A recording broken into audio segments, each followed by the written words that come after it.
Hey, I'm just testing the video and audio. Can someone just let me know if they can see and hear me?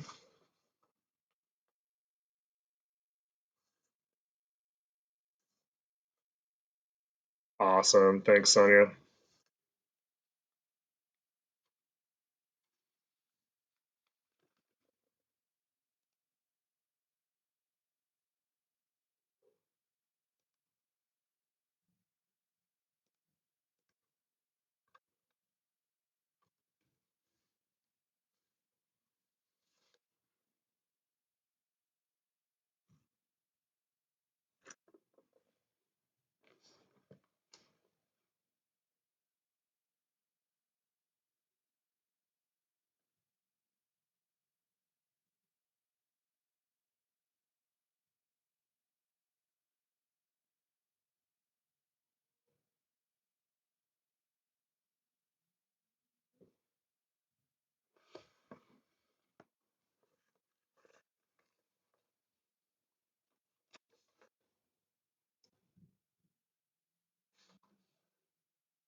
Can you see the slides now? Great.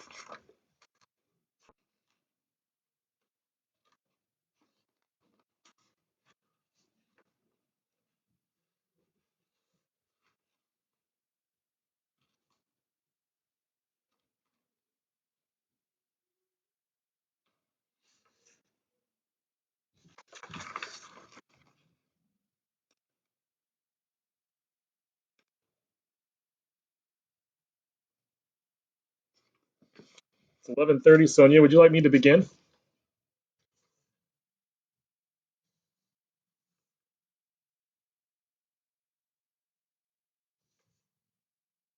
Okay. Well, good morning, everybody. It is still morning. I'm really excited to be here today. So this is beyond the concept phase. I have been excited to share this information with you guys for and the broader community for a long time, even though I'm not in person. It's great to have you guys here today to talk about this project that we've been working on for the last little while and kind of a new way of service delivery that we're trying to hopefully develop. So I was actually scheduled to present back in the spring, and I'm excited that I get to be here today because back in the spring, we were still a little bit in our conceptual phase, and now that we are here in the fall, we have a few more exciting things to share with you guys. So I'm excited to be here today. Hopefully, you guys get something out of this that you can use or share with others. So, just to introduce myself, my name is Brian Hart. I'm the Chief Strategy Officer of LAD. We are an organization down in Hamilton County in the Cincinnati area. So, personally, I've spent the last decade working in the field of disability services, and the majority of my focus has been focused around how do we expand people's options in the community through independence and individual growth. So I've worked in several different states. I've only been in the Ohio region for a little more than a year, but we love it here, and I'm excited to present this today. So I have this really cool job that as Lab's Chief Strategy Officer, I get to build the future. So I got to look at what are we doing now, how can we make it better and build bigger, and then hand it off to somebody else to actually run it for the long term. So it's really exciting, and I love what I do, and I'm excited to share a little bit about this project that we have, our Smart Living Pilot. So to give you an idea about who LAD is, so LAD was founded in 1975 by parents of children with developmental disabilities who saw an alternative to institutionalizations for their children. So our work propels the inclusion and success of people with disabilities, the impact of which is felt positively throughout our community. So LAD really works to inspire others to see strength in diversity. We create employment opportunities for people with disabilities. We are working to meet the growing demand for services and increasing the types of services that are available. We work to build an organizational culture that values innovation, transparency, health and wellness, and reflect on a relentless pursuit of excellence in our day-to-day of operations. Really, at LAD, if you don't know a lot about who we are, we're really never satisfied with the work that we're doing. So even if it's going really well, we're always looking for how can we do something better, striving to be better constantly, providing more opportunities, and providing them at a higher level to the people that we serve. GLAD is an organization that serves a little over 500 individuals in the Cincinnati area, but that doesn't stop there. So we have a waiting list that is years long for our housing and our services. So one of the things that brought us to our smart living pilot is the growing challenges that everyone in Ohio is starting to feel. So with 1 in 41 boys born on the autism spectrum, with people with developmental disabilities having an increased lifespan, and with our DSP staffing crisis, and then also what's going to happen with the opioid crisis, there's a huge challenge that continues to grow. So there's more people that need services. There's not enough people to go around to provide those services, and then the cost is really just not there. So really looking at how do we look at these challenges that we're seeing and that are not unique to Cincinnati, they're not unique to really to Ohio, they're kind of standard across the United States. How do we look at that and decide to do something different? So we decided that rather than just try to sludge through the day and try to solve the problems of today, we would look at trying to look forward to what we could do differently, and decided that really the time is now to change and pivot. And it sounds kind of crazy when we started putting this together. It was back when what we like to call the before time, so pre-COVID, and really looking at in a time where things seemed pretty stable, things were moving right ahead. How do we look at all these different things that we have that are challenges on our backs and change the services that we have? So we know there's unmet needs for the services. There's plenty of people who are looking for services. Even with the waitlist elimination, it's still existing. Inefficiencies exist in our services. All of us that provide services know that the current solution that we have, that if we have a problem or a solution that needs to be solved, or somebody has a need, to put a staff member in front of it to solve for that need is really not always the most efficient way to do it. There's also a lot of other areas in our system that cause huge inefficiencies. Technology is advancing at a really great pace. So really a lot of the services that we provide don't focus and rely on the technology that is outpacing the services that we have. So looking at how do we look at the technology that is already around us and pair that up with all of these other areas, and then knowing that staff shortages and turnover are a huge issue. So even with the amount of money that is spent every year on services, it's not meeting the needs. Even if it were to meet the needs, there still isn't enough staff to support them. So how do we find a way in this system to provide services that kind of solves all of these concerns? Knowing that our system is broken, but it can be fixed, and having hope for the future to know that if we try something different, we can probably do something different. So we've decided to innovate a new model. So the Smart Living Pilot is our pilot and our solution to a lot of these issues. So it's a 3-year pilot using smart home technology, wearable devices, and remote support and virtual services to solve some of these issues. The plan with our pilot is to phase out round-the-clock caregiving staff and replace them with remote supports and integrated staffing as well. So the current system, as we all know it's set up, is if when we have caregiver services that are provided around the clock or as needed, but they really don't solve targeted needs all the time. So looking at how do we look at the needs of the individual and solve them in a targeted fashion, get in, provide a service, and then get back out, rather than just providing it around the clock. Knowing that there's a lot of areas around this, how do we innovate this model? How do we try to change this model? And so what we put together is a smart living pilot that we feel will look at and solve a lot of these needs. And also the thing that's different than what we're doing is trying to find how do we do something that's going to not just give us theoretical data, but really how is it going to work? So what we did with is we decided to do a smart home as the first phase of the pilot. The smart home is our incubator. It's used to develop a long-term model that will fulfill and solve some of these needs. There's a lot of ways to test things out, and we thought rather than try to theorize how they would work or try things out one or another, we would build a smart home with technology built in from the ground up, throw a ton of technology into it, and really test and see how it works with people living in the home. So our pilot is developing a model while working and serving 4 individuals who are actually living in the home. The outcomes of this are really astounding. So we're looking to get publishable research on the technology that we put in. So technology will do a quick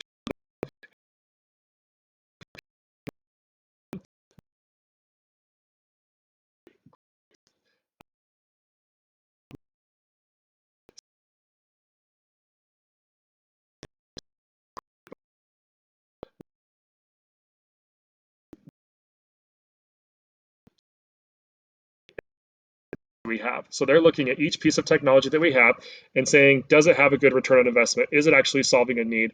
Is it helping us reduce that staff interaction time that can be used more effectively somewhere else? Also, we're looking at with that as we transition our individuals that we're serving who currently have or previously had round the clock care to having just interventions specialists that come in and remote supports and technology needs, how does that affect them? And then they're also looking at how do we change the way that our staff members are providing services, knowing that they're going to be using technology as a way to really impact somebody's life. And so we're also looking at an outcome that looks at how do remote supports, once a person leaves the home, continue to follow along with them. So when a lot of people think of remote supports, which are really throughout the state of Ohio happening a lot, and we do them a lot here, it's really in the home, it solves that solution in the home. But what happens when someone wants to go into the community?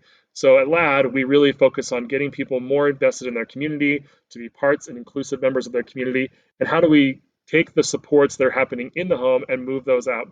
And also looking at an alternative service model. So we know that for waiver services, it's not likely that you're going to get a waiver if you're not in an emergency situation. There are people that may never be in an emergency situation. And so a lot of people aren't going to get that full waiver that they need for supports. The other option is you could private pay for supports, but at the cost of anywhere between $50,000 and $90,000 a year, that really makes it unaffordable to most people. And so we're looking at how do we use the things that we're learning in our Smart Living Home and Smart Living pilot to develop a service model that can be used as an affordable way for people to provide services to family members or people who aren't receiving a waiver.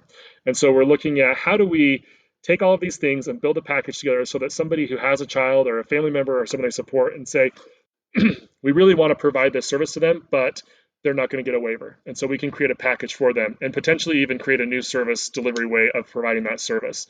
So really looking at how do we increase self-sufficiency and safety, decrease the reliance on publicly funded supervision, and then long-term costs are the outcomes that we're looking at. And so to give you an idea of where this is at, so Xavier University, we have 3 levels of work that's going on.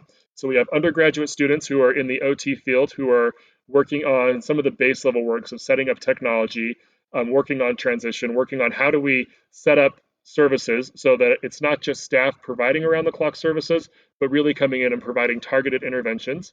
We have a master's program who are providing the other publishable research, so qualitative and quantitative studies that are really going to have us give us that credibility that it's not just going to be anecdotal in the way that we're delivering this service. So at the end of this pilot, it's not going to say, we're not going to be able to come back and say, well, it really feels like this worked, or it seemed like this worked. We'll have actual data that can be used and shared with others to provide that service as well. So the first step in this pilot was deciding how do we even set this up with the individuals we're serving. So we looked and spent a year traveling the country, looking at models from other countries, and trying to say, is there a model that exists that goes as far as we want to go that we can mimic and change? And really, we couldn't find a model that fully met the goals that we were looking at. So it's going beyond just remote supports. It's going beyond just assistive technology. It's going into the world of we really want to find a way to decrease and fade out staff using technology, virtual remote supports, and intervention services. And so looking at the 4 young men who are going to be in our pilot program was really critical. And so we wanted to make sure that we weren't making it too easy on ourselves. And also we wanted to make sure that we didn't make the range of disabilities so great that we buried the project as well. So we found 4 young men who are in a similar age range. They have a variety of disability. They give us what we believe is one of the largest sample sizes we could get and still have meaningful data and meaningful services. And so some of the things that we have that are listed are Down syndrome, autism. We have hearing impairments, a verbal impairment, and a visual impairment. It was really important to us that we had someone who had a verbal impairment because a lot of the assistive technology and home automation technology is voice activated. And so as we know, a lot of individuals that we serve, especially those in the autism spectrum, have either a verbal impairment or choosing not to speak. And so being able to solve for those solutions is really important to us as well. In this process, we worked with Xavier again, there's occupational therapy students, to do assessments on the guys that are moving in to find out where their level of technology was already at, look at what kind of needs did they have. And then we looked at the living situations they were moving from. So one of our individuals has been living in a group home for a while, one has been living in a supervised apartment, and 2 are living in their parents' homes. So all 4 of these guys have round-the-clock care currently. Even with the parents in the family home, it's round the clock care. It's just not paid for it. They're not getting paid for it. And then how are we going to transition them to um, not having around the clock care? And so in the beginning, how we've set the pilot up is they do have around the clock care during the daytime hours. So for the 14 hours a day, there are staff that are in the home providing typical services. We started with remote supports overnight on day one. And from day one, we started looking at how do we reduce the time that we have just having staff in the home. Um, the other part about this that was really important to us is scaling. So this project only works if we can do it at a larger scale. So we went out and we were able to get the funds available to us to do this smart home that we're going to see in a second, and to set up this smart living pilot that has the stuff in the home and the stuff that leaves, knowing that not everyone is going to replicate this technology over and over again to the scale we have, knowing that we were going to throw everything at this once, do it as kind of our moonshot, and then use the things that we've learned to replicate it everywhere else. So we've met with our state treasurer here a couple times, and he was really interested on how the cost savings will work. And so we know that Ohio spends this number is a little higher now because my slides are a little outdated. So it's over $4 billion a year to serve the 90,000 people with disabilities. We also know that roughly 45,000 Ohioans are needing services at a higher level than what they're getting today. So we just did some math when the treasurer was with us and said that if we could reduce services by 1 hour a week through technology for even 20% of the eligible peoples currently being served, it would result in savings of about $1 million a year. And you think about what could be done with that cost savings. You think about what that could be done to provide for those people who don't have services, to really reinvest in more people providing more services across the way. Also, we want to make sure that what we're doing is not unique to this one project, that as we set it up, we're going to be building packages that are affordable to any agency that would want to set it up, developing a toolkit that can be shared and given off to anybody else. The hardest part about this whole project, though, was finding a platform technology provider. So the thing that we found is that we had all these great ideas, and every time we would talk about what type of technology could we put in the home, if you could dream it, it probably exists. And we found a couple different things. We found one, the technology that exists, especially around home automation and different assistive technologies in the house. In the general public world, they're used for novelty, convenience, and things like that. They're not really used for what we're looking for to provide actual supports for somebody. And again, not just monitoring. We don't want to just put in cameras that monitor where people are at and a few sensors let us know what's going on. We really want to be able to provide a full support that would be provided as if somebody was there. We also found that with all of these different technologies that are out there, none of them talk to each other. So if you can imagine, LG has no vested interest in ensuring that their products communicate with Samsung and that their products communicate with a different set of technology. And it was very frustrating early on to find that all of these things exist. As we thought about what could we put in this home and put as part of this pilot, yeah, it does exist, but none of it works together. So in the beginning, we found that there was a lack of integrated solutions. So there was not one platform that really could combine everything. We also found that as our remote support platforms and technology platforms, a lot of them existed, but not a lot of them had a DD focus. So we found a lot of them may have a senior living focus, they may have a child care focus, they may have just a novelty focus. We also found that a lot of them are also startups. So this is a lot of new technology. And so there's a lot of risk there because we don't want to get into something and then have a company just disappear. So we looked at 23 technology provider options and found a solution that we think is really going to work well, that worked with us to combine a lot of these things. To give you an idea of how this works, so we had a full needs and solutions spreadsheet that goes through and talks about all of the different pieces of technology and everything we had to have in the home.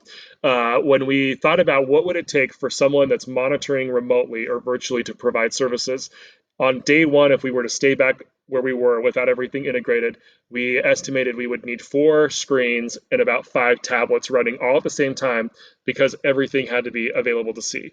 We've been able to work with a local tech provider, Sonova, who we found through Cincy Tech, to combine and make those things actually talk to each other. And so now we're down to 2 monitors and a tablet. And we're getting closer and inching away from that tablet, but there are still a few things in the home that are just app-based that won't run on our screen. And so knowing that LAD, we have been around for 45 years. We are what we believe experts in providing service. We are not a software development company. And so early on, knowing that we did not want to start developing software, finding people that were already in that space who had developed software in other areas, and then working with our local tech partner to kind of combine all those things together was really important to us. So to give you an idea of our total summary, so in the beginning, we have a huge list of solutions. And when we moved into the home about a month ago, 89% of our total solutions we had total requirements we had a solution for.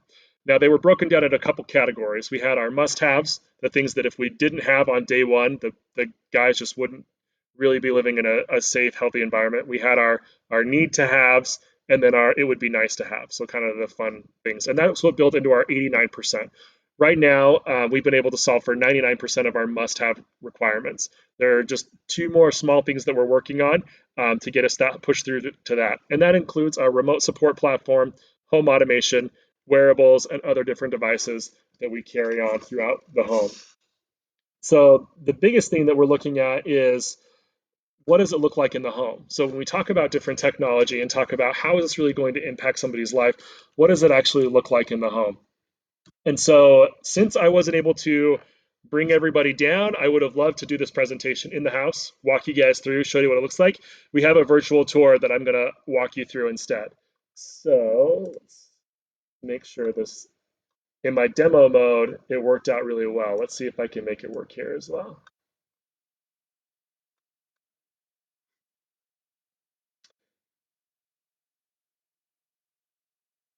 All right, so this seems to actually be working. So I'm going to just do a virtual walkthrough of the home and kind of point out some of the things that are unique or cool about the technology that's in the home. Again, remember that it's not just different pieces of technology that are in the home, it's how they all work together to create supports for the people and the guys that are living there. So as you come through the home, the biggest thing I want you to notice as we walk through is it looks like every other house on the street. And that's really important to us, that it just blends in, that it's integrated to the home, the neighborhood, and that the guys living there are just part of the neighborhood.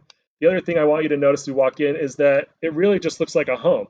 So it's not that it's um, a home specifically built for guys with disabilities. It's really just a home that happens to have four guys with disabilities living in it. Inside the main area, there's a lot of different things that are happening. So we have the home automation. So we have voice technology and touch technology that controls everything from the lighting to the heating to music to different supports that are in the home. We also have different things that happen in the home like this. So this is a smart lamp. And so what this does is we have an individual who has a hearing impairment. And so a lot of alerts that we have in the home that typically a staff would provide. So if somebody has an alert, it's time for a medication, it's time to go and perform a task, it's time for someone to pick you up. Typically a staff member comes and tells you those things if you can't do it independently. Our system alerts you with a verbal prompt or audio prompts. But if you have a hearing impairment, we have a lamp that based on the individual, it will have a different color, it will have a different alert for what it entails. As we go throughout the house, also there's you'll see different panels, you'll see different pieces of technology that show how does how do we take all of the different things staff provide and then bring them out so they can live more independently. So the first place we're going to go is just something that I think is really cool, is our garage. So since none of our individuals drive, we decided in the garage we would put a man cave in for them. And so this is a place where they can go and hang out, they can watch TV, ride a bike while they watch TV, and really just, have a man cave where they can do the stuff they want to do. As we head on into the kitchen, there's a bunch of different tech devices that help someone live more independently while they're in the home. One of the things that I want to show first of all, though, is these screens, and you'll see them throughout the home inside these wooden boxes. And what this is this is really the hub and the brain of our remote support and virtual support system. The TV above it is just a mirrored version of it so that someone in the house that's further away can see it. What this touchscreen allows is for somebody to receive supports from somebody virtually through a video call or a voice call. Messages can be sent back and forth, has calendars built into it, reminders, event items, and different things like that. It's also the brain of where all the information is sent to it. So here in the kitchen, this screen is set up for the community. So it has different community-based alerts. They can get alerts around time when it's time to go somewhere, if somebody's there to pick them up, if they have an activity going on, different things like that. Another big thing that we find in the kitchen is the appliances. And so we worked with different appliance providers to coordinate and figure out how do we take smart appliances such as a smart range, dishwasher, microwave, and fridge, and take it from the novelty standpoint where it would be really cool if we had this in our home and really move it out to where it provides safety and security. And so this range that we have has an induction cooktop, so somebody can't burn their hand on it unless they have the right type of pan. It won't even heat up. And then it's also hooked up to smart technology. So the remote staff will know, was the stove left on? Was the oven left on? It can set timers. It's also set up and built in with and communicates with the other platform as they're meal planning to set times around long do we cook something. So when you pair this up with this other piece of technology, so this is the smart refrigerator, um, it really helps you see how we can take a lot of the prep and care that comes around to being in the kitchen and have someone be more independent and reduce the staff time around that. So the smart refrigerator is one of these cool items that really, like I said, anyone can go and pick this up. So some of the technology is really sophisticated, is really fine-tuned and developed specifically for us and the services we provide. Some of these things are really not. This fridge we got at Costco. And so it's something that you can use, anyone could pick up. But what it does allow for is for people to do menu planning, to you can grocery shop through it. You can have groceries delivered. Remote staff can see what's inside the fridge from the cameras that are in there, and they can meal plan from it. So they can say, today we're going to cook steak tacos, and it will look inside the fridge, see what's available. It will help grocery shop if you need more items. And then when it's time to cook, it will help you prepare it. Then once the cooking's done and you put the leftovers in the fridge, it knows what's in there. You can set an expiration date for it, and then it will alert staff if food's been in there too long. And so staff can know when food has gone bad and different things like that. Really helps somebody be a lot more independent in the home. Again, with all of these different technology pieces, it is something that we don't know exactly how effective all these things are going to be in reducing staff. We have good thoughts on it is, but that's where Xavier comes in to really help us understand what's going on and look at each piece of technology. So here in the bedroom, the pieces of technology, it's really the least intrusive model. They do have a touch screen. This guy has decided to put his on his desk. Some have them on the wall. There's different sensors, motion sensors, bed sensors, door sensors that help give us cascading alerts to help us know and predict what are we going to do to assist somebody going forward. So to give you an example, if in the night, let's say our individual who is in this room, we get an alert and sensors start going off, and we know from the different sensors that he's gotten out of bed, that his feet have hit the ground, that he's gone through his bedroom door, he's gone into the bathroom. 5 minutes later, everything happens in reverse. We know that this individual got up in the night, went to the bathroom, came back to bed, everything's fine. If different alerts go off, like let's say that he doesn't come out of the bathroom, or let's say that he goes into the living room or leaves the house in the middle of the night, different alerts go off, helps us predict what we need to do and what interventions need to happen. I gotta click it over here to start. There we go. As we go into the bathroom, again, a lot of different technology and hope and things in here help the individuals be more independent in living in their own home. So in the bathroom, we have a lot of different things. So there is a virtual assistant screen that's in here, and this screen's a little different than the other ones. What this one does, it allows for an individual to have alerts that are specific to them, so they can go and they can click, and it'll give them a list of things they need to do that morning. So for me, it would say I need to shower, shave, use the restroom, brush my teeth, do all those things. It also can do voice commands, and it can send messages, so if somebody needs assistance as well. We also have it connected in with health devices, so you can see here there's a smart scale. We also have integrated blood pressure cuff, pulse oximetry, temperature, and those things all feed into the system. So we have a good picture of how somebody's health and safety is, and so their wellness and all those things. So if we don't have staff in the home all the time, it's easy to lose track of where someone's health and wellness are. So keeping track of these things helps us get a good picture of where they are.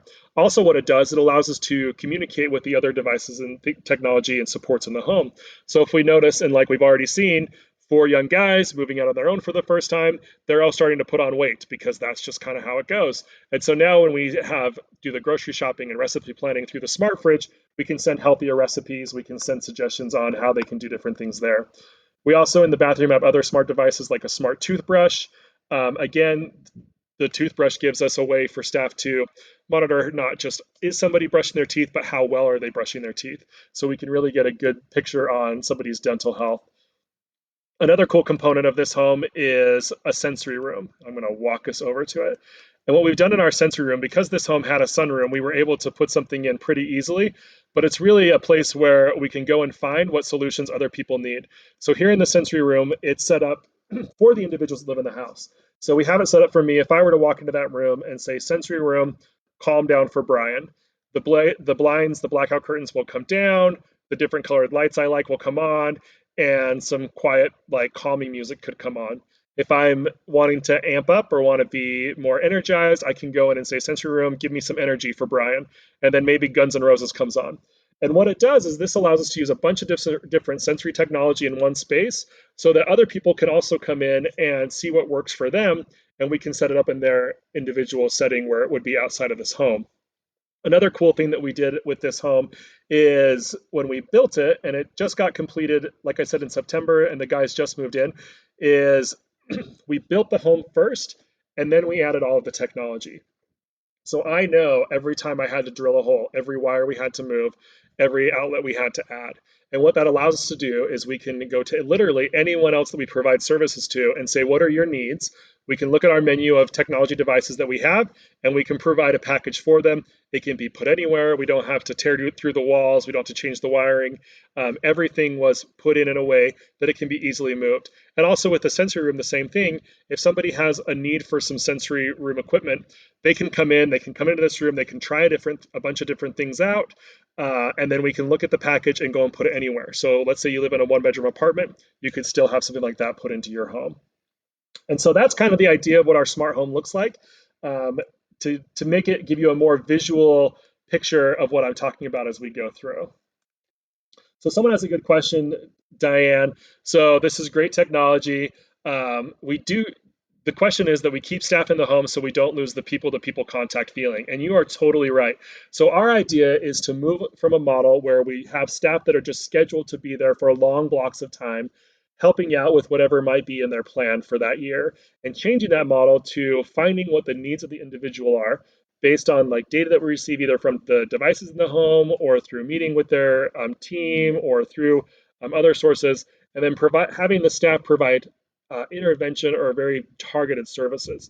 So if somebody has an issue with brushing their teeth, it wouldn't necessarily mean that the staff just work with them on brushing their teeth throughout the year. We track it, and then at the annual meeting, we look at, did it work? Did it not work? What should we change? Using technology, we can have a toothbrush or a teeth brushing intervention person, someone who's an expert in the area, come in, work with them on brushing their teeth. Using the smart technology, we can track how well it's going. If it's going well, we can provide more interventions and really have them increase that ability or provide more support. If it's not going well, we can come in and do different interventions as well. So the staff aren't really going away, it's just changing the way we use them. One of the big concerns that I got from my staff when we started talking about this project is they were all worried they were going to be out of a job. And what they don't understand is what we would like to do is really change the focus of what they're doing. In the end, we've already estimated we're probably going to need a few more staff in the beginning while we change through this. So just to give you an idea of the different things that we've solved for, in communication, we have 6 different must-have things that we have that are simple voice and video staff assistants. The home monitoring, we had 14 areas. For smart health, we had 3. For daily routine, 16. External monitoring, we had 2 for the stuff that leaves. And then for home automation, 15. So when you add all of that up, it's a lot of different solutions that we had to have. And again, none of these things talk to each other. And now we're in a point where a vast majority of them do. And so we can really build a picture where the staff that are virtually providing services can help provide someone with a high level of service using all these different technologies. In our home automation, the things that we've looked at and added, again, this is stuff that not everybody is going to need, but we decided we were going to throw everything at this once, do it as our moonshot, try it out, and then we can build a package or have a menu of services and technologies that anyone could come in and get. So things like the security system, the way that we've set it up with the technology is when somebody leaves and arms the security system, everything shuts off. So there's no leaving the stove on, there's no leaving the iron on, different things like that. When you come in and you disarm the security system, certain lights come on, HVAC comes on, things like that. Using smart doorbells with video and audio communication. Water leak detection was a really cool thing that, again, really didn't work on its own, but combining it together has really helped us out. We found that this worked pretty quickly when they installed the fridge and the ice maker. Um, the ice maker wasn't working. So it sent an alert. We knew it was leaking before it ruined the entire house. And so things like that, when you're not having staff in the home all day, every day, trying to build some of these things in as well. And then looking at the remote support center, how do we combine these things so that somebody remotely can get alerts and really find different things to help them out? Cool. So the next thing is wearable technology. So this all looks great inside the house, right? It's beautiful. It works well. It's first in class technology. We don't want people in their houses all the time, though, right? We want them in the community. We want them inclusive members of what's going on outside of their home. So we looked at how do we go the next step. So take all the stuff that we have in the house, home automation, remote supports, virtual monitoring, virtual supports, and then have it leave the house. So we looked at different wearable technologies that could use to work with somebody. Some things that we knew were critical needs were location, not just with a cell phone, geofencing for individuals where we need to know kind of where they're at when they've gotten some places, when they leave different places. Also being able to track more than one person at a time. So a lot of the technology that's out there for wearable devices, they're individually specific. And so if you're going to have one person monitoring 15 people at a time, that means you've got 15 tablets that are set up monitoring it all the time. So finding a way to combine those again for multiple people. And then real-time notifications. We found that a lot of wearable devices and wearable technology, you can go back and you can pull reports, but it's not giving you real-time technology, real-time reports. And so we needed emergency, direct connection, fall detection, and then health tracking. So we looked at a lot of different wearables. We field tested, I think it was close to 50 items that we looked at, and again, to build a menu of services. Everyone's unique. Everyone's going to need something different. We're really big on finding those individual needs, but looking at here are the different things that we're looking at. And so if you were to come to us and say, here is what somebody's needs are, we could put together a package that includes the home technology, the remote supports, the virtual supports, and then wearables once they leave. We found some really cool things that involve like a shoe sole or different wearable technology that exists. It's also really cool that a lot of the stuff is just built into the stuff we already use. So a lot of people probably in this room right now are wearing an Apple Watch. If you use the technology in the way that we're using it, combine it with our platform, that Apple Watch really can start doing a lot of really cool things for somebody that may have some complex needs. The last thing, like I said, is we're looking to develop a whole new service model. So our idea isn't to take what we're already doing and then just add technology into it, or continue with the same caregiving services and just add a few assistive things and make people's lives more fun or more interesting or maybe easier. It's really how do we develop a whole new service model that involves smart living at the home, remote monitoring, and wearable technology. I truly believe that as we go forward, this is really going to change the way that we deliver services. So a lot of my career has been spent working in other states. Like I said, I've been in Ohio for a little over a year now. And one of the cool things about this is Ohio is really ahead of the game. Signing a technology first initiative by one of the former governors and saying that we're going to use technology as a way to solve individuals' needs and provide services is one of the first ways of looking at it. But it really hasn't been pushed that far into the area that we're also looking at that to solve a staffing crisis and a funding crisis. Like I said, the state's already spending $4 billion a year, and there's at least 45,000 people that we know of that need services. If Ohio, and this I promise you is not going to happen, but if they magically found another $4 billion to spend each year, it doesn't mean we're going to magically have the staff that can provide those services. And so we know this has to be different, that we have to do something different. We also know that this is not going to be for everybody. There are still individuals that we serve that are going to need round-the-clock caregiving services, that are going to need those staff. But we know that there's a huge portion of the population who do not need it. And we've already found that in the technology that we've had in the home. It's been very interesting. To give you an idea of what we've already found, we have an individual who lives in the home who has had overnight staff because he has a compulsive eating disorder. I don't know if eating disorder is the right word, but he gets up in the night and he will eat, and he will eat literally everything. He also is very easily redirected with a verbal prompt. And so right now, how the system was set up is we had a staff that was paid to either be awake and wait for him to do this, or they were sleeping on the couch. And now we've looked at that and said, okay, his parents were concerned that the remote supports wouldn't be able to do that. They didn't think that he's very sneaky, he'd be able to get around it, he'd be able to find a way to still do this. He needs to be at a healthy weight because of other medical conditions, all these different things. Also, if you get up in the middle of the night and eat all of your roommate's food, they're not going to like you either. So really, this was a solution we needed to find. So we knew that going into it, using the different sensors that we have, using the remote support platform that we have, the support staff that's working remotely overnight. we're able to set alerts where we know when this individual is getting up and going to go and raid the fridge. And it was interesting, the first night, it's like the first day of Disneyland, nothing worked. We were worried we were going to have the same thing. So we sat up and watched the system, and we had somebody in the basement watching the system, making sure it was all working. And sure enough, right on time in the middle of the night between 3:52 and 4:15, which is when it always happens, this individual, the sensor started going off. And it started alerting us, hey, this individual is getting up. The way the sensors are going off, we know that he's likely heading to the fridge. As he was heading to the fridge, the virtual supports were able to come on, have that verbal intervention with him, have that redirection with him, which is all that he really needs, went back to bed and was good for the night.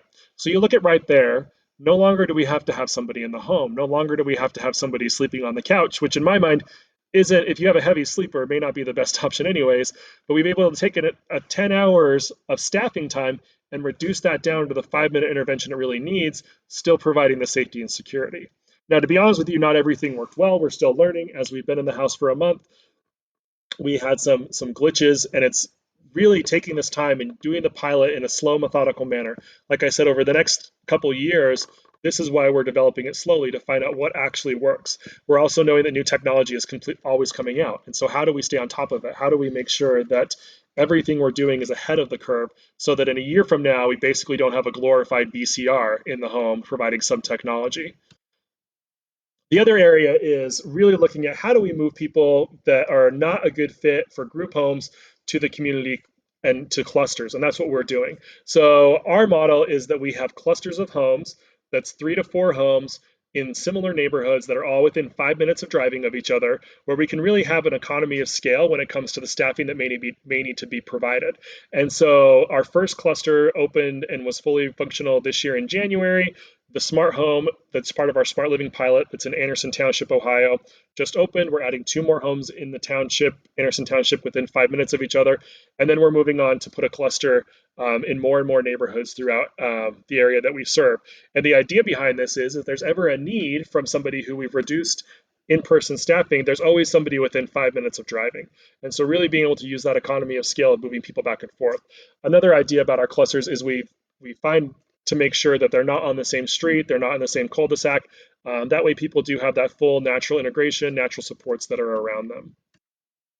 The last thing, and really what the crux of this project is, and what I'm really excited to share, is that we're not just doing this for us. So we have 500 individuals that we serve here in this area.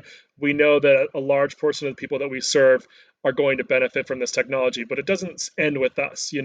Part of the services we provide and part of, the community good that we all are, we are responsible for sharing that with others and for getting that out to other people. We really believe that we can change this and move this out. And so we're developing a toolkit that, in partnership with Xavier University and ourselves and our technology partners, that if you want to start something like this, or any agency says, hey, I really think this could benefit the people that we're serving, we could come in and provide this toolkit to you, and you could kind of set these things up. Again, we've gone through and we privately funded this. We did the work to raise the money with our community partners. We worked with Dodd to provide some funding for it, for the House bill, and then really to put a lot of it in now. So when we talk about cost of technology, there's over $120,000 worth of technology in this home. I know that we can't do that in every single home, nor do I even want to do this in the next home that I do. But I do know out of that $120,000 of technology, there are bits and pieces of it that's going to benefit everybody. And so you may not need 190 pieces of technology. You may need 3. You may need these 5. You may need these 4. Knowing that you can take any of these, they'll still connect with each other and still work together. But yeah, Diane, good question. Who pays for this to be put in our homes?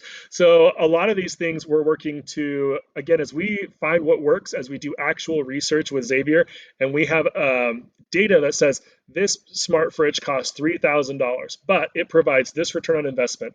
It provides this level of service, all of these things. I firmly believe we'll be able to convince more and more funding agencies, more of our county systems, more of our state funders to get on board with providing more and more of this technology. We already know that in the state of Ohio, a lot of the remote and virtual supports are paid through the waiver, but also we want to develop a toolkit where if the waiver doesn't pay for, you don't have those services, it can be affordable to the middle class. And so knowing that for me to privately pay for the services I would need for a child with a disability, I don't have an extra upwards of $90,000 lying around to pay for those. But if I had a technology toolkit that provided wearable technology, in-home some technology, and virtual supports, and it costs maybe less than $1,000 a month, I could probably make that work. And I know that a lot of people could as well. And so there's a lot of people that we find we can make this work for. And I feel like that as we move more and more through the pandemic, we're finding that virtual supports are something that a lot of people have been afraid of, but it is going to become more and more of what we actually do. So in the closing few minutes, so I can go on and talk about this all day, and I'm really passionate about what we're doing. I think that in the services that we provided already in the home, we can already see that um, there is a gap between what people actually need from the supports we provide and how many man hours we're providing those services, because the system is just set up to provide a ton of in-person services. And so looking at the guys that we're working with already in the home, we've already been able to start reducing it. One of the things that we're also doing in our data collection as part of this program is our staff are documenting in very small increments, like at least 4 up to 8 times per hour, every single thing they do. So we're knowing what they're actually providing throughout that day. And we know, is it a meaningful service? Are we actually providing meaningful services? And it doesn't, sometimes the meaningful service could be friendship, it could be caregiving. And sometimes it's really not. Sometimes it really is the guys are watching a movie and we're paying a staff to potentially also watch a movie or potentially just hang out. Could that staff be used more beneficially somewhere else? Could they be used in a better fashion as an intervention specialist somewhere else? And so as we collect more and more of this data, we're going to continue to report out. Again, when we were going to present on this 6 months ago, we weren't to this point. We weren't moved in. But as of today, we are exactly 1 month into the guys living in the home. And like I said, I could tell you about it all day, but what I really want to do is take a few minutes and show you what the guys have to say. So I have a quick little video. I think the video is going to play. If somebody alert me in the chat if like it doesn't play or there's no sound, but I want to show you from their perspective how meaningful this has been to them.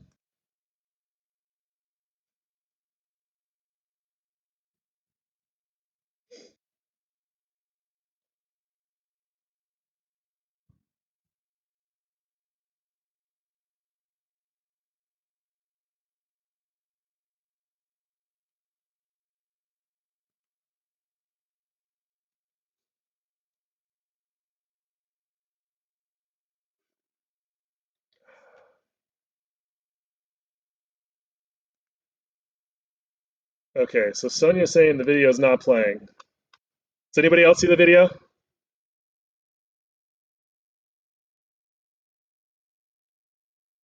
No. Okay, we're going to try this a different way. We may not be showing a video. I may be sharing a link with you guys if the video won't work. But Tina sees it. Okay.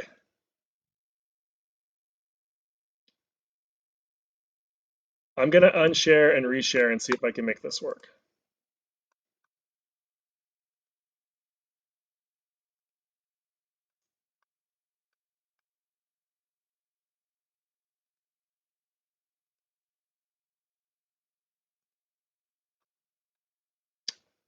Okay. I'm going to try again. Again, alert me if this does not work.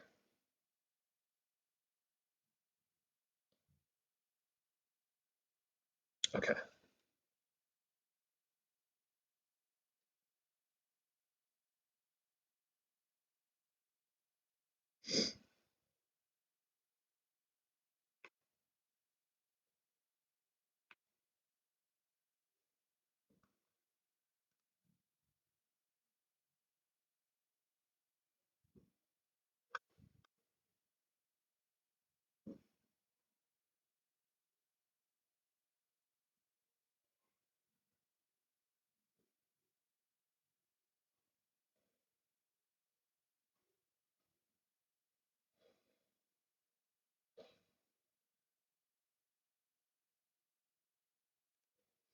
Okay, well, I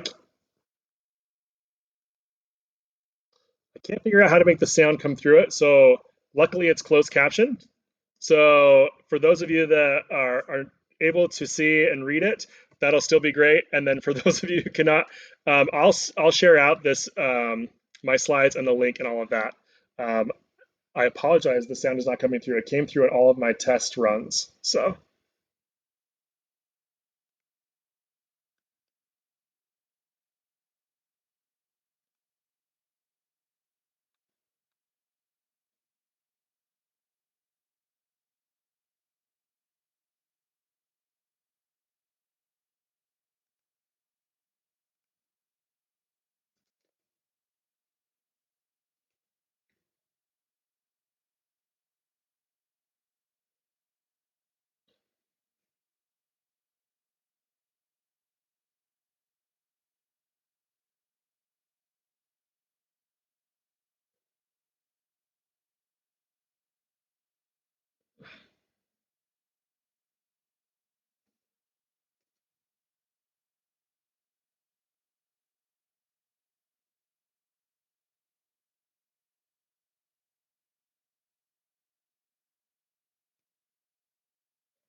Well, I apologize. The sound didn't work.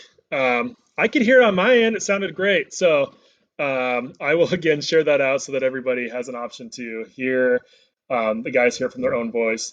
And really, again, the idea behind our cluster of homes too. One of the guys mentioned that he gets to be back in his home neighborhood. So when Matt decided that he wanted to move out of his parents' home, there wasn't an option for him to stay in Anderson Township where he lived and receive the supports he needed. So he had to move to Cincinnati. What we do is we look at when we're building our clusters of homes in different neighborhoods, who do we serve that had to leave their neighborhood or their hometown because there weren't the services available to him that they needed in that area. And so he was able to come back to his home neighborhood. He's really excited about that. And so it really provides that level of coming back to where you're from and where your roots are. Three of the guys that live in the home are from Anderson Township. The one guy, Jim, he actually lives in Blue Ash, was from Blue Ash, but wanted to move out of Blue Ash, wanted to move somewhere else because he wanted the opposite effect of not living in his hometown anymore, which we've all can relate to at different times.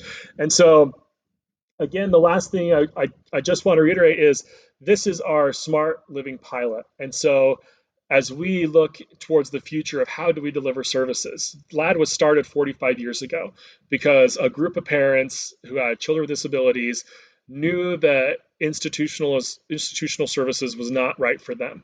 And so they started LAD, and that was their way of embarking on a new way of delivering services for LAD. This is what we believe a new way of delivering services again. So 45 years later, how do we take the jumps in technology that have happened, the openness again of the state of Ohio and our county boards to provide these services, and to really give the individuals we serve a lot more independence. We looked at some of the individuals we serve, and we were by providing more staffing services, sometimes inhibiting their independence because if they have staff with them and they're reliant on staff to do everything or go anywhere, if there's several members that are living in the same home and they all want to do different things, a lot of times somebody loses out in that game. And so being able to provide a way that they can be more independent, they can go out and they can have those services was really important to us. So I'm really grateful for the opportunity that I had to share this great project that we've had. This is something that I was so passionate about. I picked up my family and we moved across the country for it. And it's something that I really do think that we can learn a lot from what we're doing with this project. And knowing that, again, it won't be for everybody, but it will be for a lot of people. And knowing that as we continue to do this methodically and using research-based processes, using Xavier University to say, here is what works, here's how it works, here's how we can set these systems up, is really going to help us solve a lot of these crises that we are having. And so I have a few minutes left. So if you want to put some questions, there were some questions in the chat that I'll go through and start answering. One of them that came through was, did we have a specific contractor build the home, or was it just a new neighborhood and the builders of the neighborhood constructed it? So the reason that we built the home where it was is because there was an open lot there and we were able to get it. It was a lot that I think a lot of people didn't want. It worked out perfect for us. We literally built the house edge to edge because of where it was. And we were really wanted to be sure that we fit into the neighborhood. So we went and found out who the builder was of the other homes that were already there, use that same builder to build that house. So again, it would fit right in with that community, fit in right with them. It was a builder that had never built a home specifically like that, hadn't specifically gone to the lengths that we wanted to in terms of accessibility and technology. But we wanted to make sure that as we were going through this project, we were also educating people that we were working with. So we educated the builder on, hey, when you're building homes, here are some things you think about that are making them more accessible. We did little things in the home as well that we know corner guards are a big thing because we don't want people getting hurt on corners. We have one person who has a gate issue. And so having hard edged corners was something that we definitely didn't want to have. But we also didn't want to put in those foam aftermarket corner guards. So instead, we had the builder round the corners. Again, it bleeds right into the construction of the home. It's something that you could easily retrofit and makes it a more least intrusive model of what's going on there. Also, in working with the neighborhood, we had the homes in an HOA, which poses, again, a whole bunch of problems. But once we get in there and we show that really what we're doing is we're, again, not building a home for people with disabilities. We're building a home in a neighborhood that people with disabilities happen to live in. And really, we want them, and we're pushing and encouraging and empowering them to just be members of their community, to build natural supports. We've already seen it happen with some of the neighbors. It's been really exciting to see interactions with the neighbors and natural supports with the neighbors. And we know from our other areas where we've done our other clusters of homes that it works well to have them set up that way.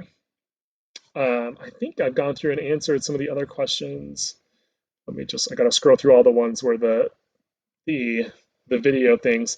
One of the things that somebody mentioned was that this would be great for stroke patients. So in the work that we've done, we found that a lot of the technology we have was not built specifically for the DD field. And so some of the things we actually stole from aging or memory care, other things like that. And so you're right.